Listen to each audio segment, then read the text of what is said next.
ating Vice Mayor Dodo Jaworski.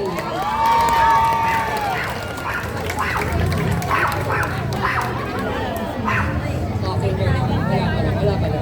Okay, ang susunod po nating tatawagin ay ang anghel ng titing ng Pasig. DGIS naman gawain na serbisyo, Konsehala Angelo De Leon!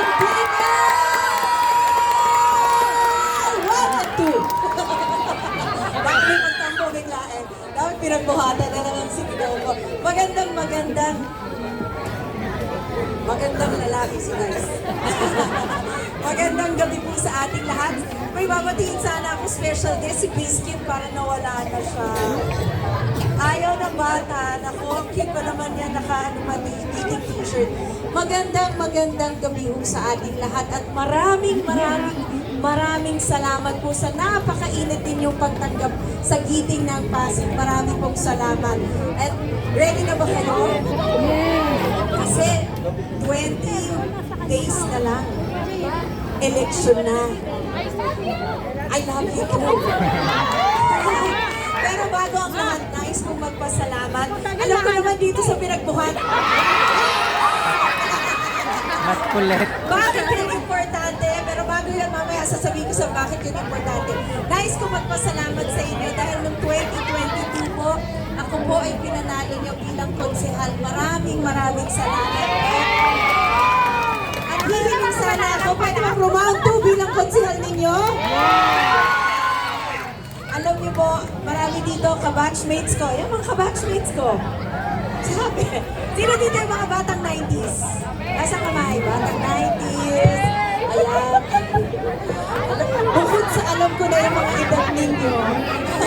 Alam ko, pinapanood niyo ako sa TGIS. Tama po ba? At Sabado. Pero ba dito nanonood ng Pulang Araw? Ayan. Talaga, hindi kayo natatakot kay Carmela Borromeo? Pero pag tinatawag ako Carmela Borromeo, nanginginig yung kamay ko. Parang gusto niyang panampal. Parang feeling ko namimiss niya si Adelina. Biro lang. Pero alam niyo po, sa DGIS, sa Thank God at Sabado, nung ako po ay pinanalo na bilang konsehal, ibang DGIS po ang pinakilala ko sa inyo. DGIS, tapat, gawa, ina, serbisyo. Tapat sa Diyos, tapat sa tao, tapat sa trabaho. Gawa, hindi po puro salita. Alam ko naman po, nararamdaman ninyo lahat ng ginagawa ng 11th Council sa pamumuno ni Vice Mayor Dodo Jaworski. Tama po ba? Alam ko po, nararamdaman nyo rin na nagtatrabaho si Congressman. Tama po ba? Alam ko rin, nararamdaman nyo na nagtatrabaho si Mayor Vico Soto. Tama po ba?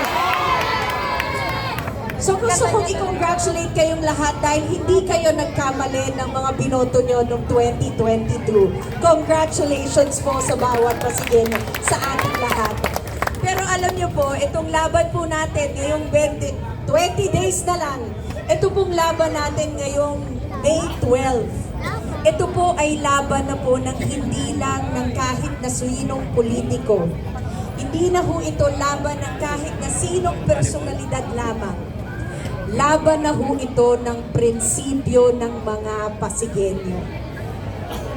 Prinsipyong kailangan nating ipaglaban, hindi na lang para sa atin, sa ating mga sarili, hindi lang para sa ating mga pamilya, kundi para sa mga susunod na henerasyon ng mga Pasigueño. Alam niyo ho ba yung mga prinsipyong yon? Unang-unang prinsipyo ng mabuting paggogobyerno. Yung good governance. Dito ba sa Pasig nararamdaman natin ang good governance? Dito ba sa Pasig ipaglalaban natin ang good governance? Yan po ang isang prinsipyo natin sa Giting ng Pasig. Prinsipyo ng bukas na pamahalaan, ang transparency. Napaka-importante po ngayon sa Pasig City. Tama po ba? Walang tinatago sa inyo ang pamahalaan ninyo kahit ginagawang drainage yan, kalsada o ano man. Lahat sinasabi kung magkano. Tama po ba? Hello po? Ano ba po? Prinsipyo ng may pananagutan, hindi lang sa taong bayan kundi sa batas. Prinsipyo ng may integridad, katotohanan lamang dahil sa Giting ng Pasig, hindi ho kami naglalabas ng fake news. Sa giting ng Pasig, hindi ho kami naninira ng kahit na sinong kandidato. Malaya ho kayong mamili kung sino ang gusto ninyo. Sa giting ng Pasig, hindi ho kami naglalabas ng misinformation at saka ng disinformation. Bakit ho namin ito sinasabi? Dahil itong padating na eleksyon, 20 na araw pa, pwede hong lumala pa ang mga darating na fake news na mababasa nyo, misinformation, disinformation. Hindi na ho ito bago. Alam niyo po ba kung bakit? Kada 3 taon, kada may eleksyon, nangyayari ho ito. Tama po ba? Lalo na, sino din may mga Facebook? Kasa kamay, halos lahat tayo. I'm sure lahat din kayo nakakabasa. Pero sana ho, manindigan tayo sa katotohanan.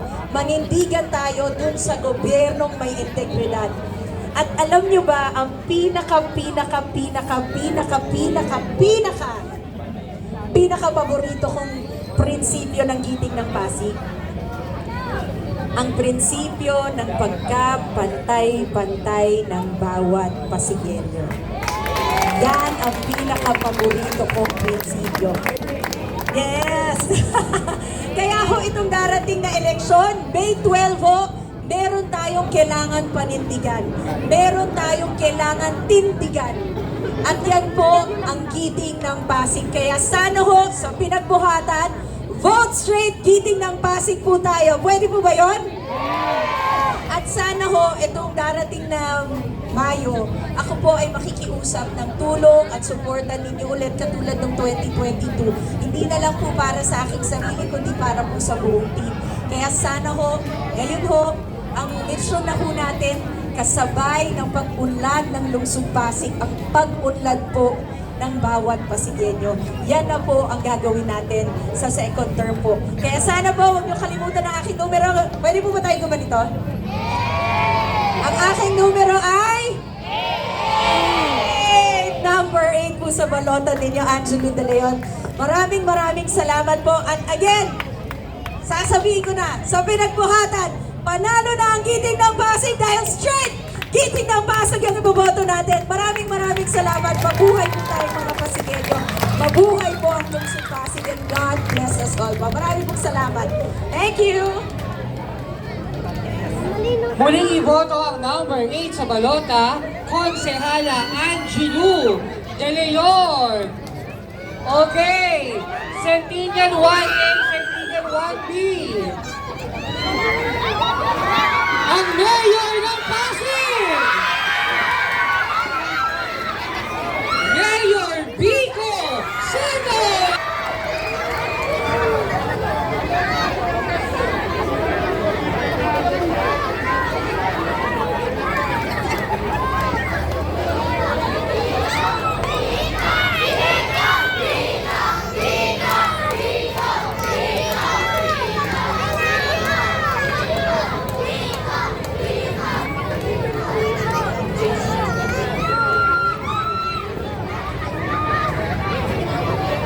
Huwag po kayong mag-alala, padaanin po muna natin. Makakapagpa-picture po kayo kaya sa buong giting